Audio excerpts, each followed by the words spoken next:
আমার বড় বোন হজের সকল প্রস্তুতি শেষ করেছেন, আগামী 16 মে তার ফ্লাইট।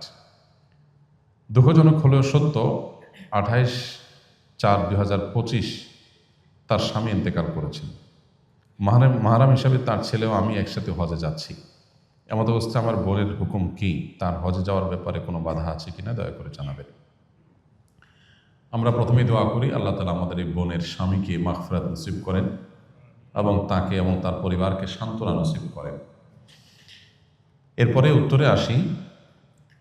যদি কোনো নারী হজের টাকা পয়সা জমা দিয়েছেন, সকল প্রস্তুতি সম্পন্ন করেছেন, এর মধ্যে তার স্বামী মারা যায়, তাহলে একদিকে তার হজ করার তাগাদা, অপরদিকে স্বামীর মৃত্যুতে একজন মুসলিম নারী হিসাবে তার 4 মাস 10 দিন নিজস্ব আঙ্গিনা নিজস্ব বাসায় থেকে ইদ্যত পালন করার বিধানটাও তার জন্য আবশ্যক। এক্ষেত্রে তিনি কোনটা করবেন? যে কোনো একটা তাকে ছাড়তে হবে।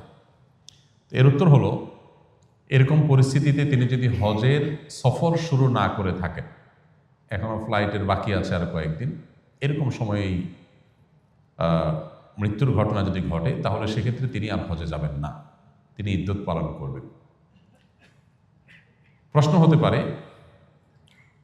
স্বামীর মৃত্যুর ফলে তার শোক পালন, ইদ্যত পালনের জন্য 4 মাস 10 দিন নিজ গৃহে অবস্থান করবেন। এটা করতে গিয়ে তিনি যে হজ মিস করছেন, সেক্ষেত্রে তার ফরজ হজের কি হবে? এটার উত্তর হবে, পরবর্তীতে যদি কখনো তার কাছে হজ করার মতো টাকা থাকে, এত যদি ফিনান্সিয়ালি তিনি ধনী হন, সচ্ছল হন, যে এবার হজের জন্য যে টাকা দিয়েছেন এটা তো পুরোটাই মায়ের, অলমোস্ট এটাতে কোনো টাকা তিনি পাবেন না।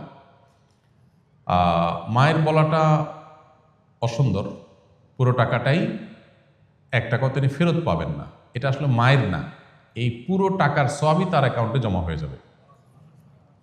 সব আল্লাহ তাআলা এক নেকি কম দিবেন না, তুমি তো যাও নাই। কারণ তিনি 7 লাখ, 7.5 লাখ, 8 লাখ যে টাকাই জমা দিয়েছেন, ভালো কাজের জন্য দিয়েছেন। আর নবী সাল্লাল্লাহু আলাইহি ওয়াসাল্লাম বলেছেন, মান হাম্মা বিহাসানাতিন ফালাম ইয়ামালহা, যদি কেউ কোনো ভালো কাজ করার প্রতিজ্ঞা করে, সকল প্রস্তুতি সম্পন্ন করে একেবারে সিরিয়াস, হ্যাঁ আমি এটা করব, ফাইনাল করে ফেলেছে, বাট করতে পারে নাই, তো আল্লাহ তাআলা তাকে সে কাজ করার পরিপূর্ণ সওয়াব দিয়ে দিবেন। এজেন্সি আপনাকে টাকা ফেরত দিবে না, সৌদি গভর্নমেন্ট তার ফিগুলো ফেরত দিবে না, হ্যাঁ, বিমানের ক্যারিয়ার, বিমান কর্তৃপক্ষ তারা তাদের টাকা ফেরত দিবে না, কিন্তু আল্লাহ তাআলা সওয়াব দিবেন। এই জন্য প্রথম কথা হলো, মন খারাপের কারণ নাই যে আমার হজ হলো না। আপনার কি হজ দরকার না সওয়াব দরকার? সওয়াব দরকার, তো সওয়াব আপনি পেয়ে যাবেন। হ্যাঁ, ফরজ হজ আপনার আদায় হবে না। সেটার জন্য কি করবেন? এত যদি আর্থিকভাবে সচ্ছল হন আপনি, যে এই টাকা যাওয়ার পরও আগামী বছর আমি হজ করতে চাইলে নিজে এবং একজন পুরুষ মাহরাম সাথে নিয়ে হজ করার মতো টাকা আমার আছে, অর্থাৎ আরও 14-15 লাখ টাকা আছে, এরকম যদি হয়, তাহলে তার উপরে পরবর্তী বছর বা পরবর্তী যে কোনো বছর হজ করা ফরজ হবে। আর যদি এই টাকা চলে গেছে, আমার কাছে আসলে আর টাকা নাই, যা আছে যেটা দিয়ে 2 জন হজ করার, মাহরাম সহ হজ করার মতো টাকা নাই, তাহলে আপনার হজ করতে হবে না, অর্থাৎ হজের কোনো ফরজ অনাদায় থাকবে না। এমন না যে বছর টাকা জমা দিয়েছি সামহাও আমাকে পরে এটা করতেই হবে যেহেতু যেতে পারলাম না, এমন কোনো কথা নেই।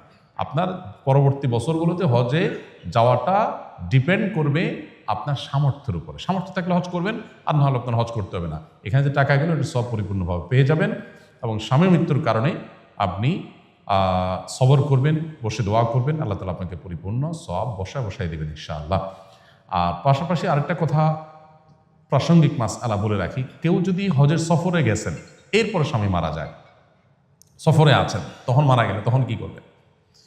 তো তার মাসআলার উত্তর হলো যে তিনি যদি হজের সফরে বেশিরভাগ সফর যেয়ে থাকেন, তাহলে তিনি হজ কন্টিনিউ করে শেষ করে আসে ইদ্যত পালন করবেন। আর যদি মাত্র রওনা দিয়েছেন, এখনও ফ্লাই করেন নাই এখনও, তাহলে সেক্ষেত্রে তিনি ব্যাক করবেন, করে ইদ্যত পালন করবেন। আর যদি হজের সফরে পৌঁছে গেছেন তারপরে হয়, একই কথা প্রযোজ্য, সফর শেষ করে যত দ্রুত সম্ভব তিনি নিজ জায়গায় এসে ইদ্যত পালন করবেন।